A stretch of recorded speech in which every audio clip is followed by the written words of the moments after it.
Today, I'm sharing a little tip to make rose seedlings grow faster. Let's take this toothpick seedling I bought as an example. I pinched off the top growth point and performed a pinching operation to break the apical dominance, encouraging new shoots to sprout from the bottom. At the same time, buds will also form along the branches once the shoots grow to 3 or 4 leaves.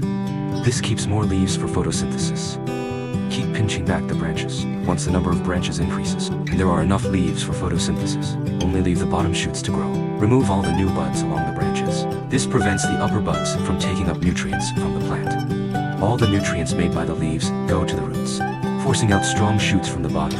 During this period, for example, if it's the rainy season and I can't continue the operation, flower buds might form. On sunny days, I pinch off the flower buds and don't let them bloom. This way, it accumulates nutrients and grows new shoots. Then, following the previous principle, train the branches, pinch off the flower buds, and remove the new shoots. The branches will keep increasing in number in just a few months. This toothpick seedling has grown this large and is still producing new shoots. After the start of autumn, I will give it a general pruning and it will bloom beautiful autumn flowers.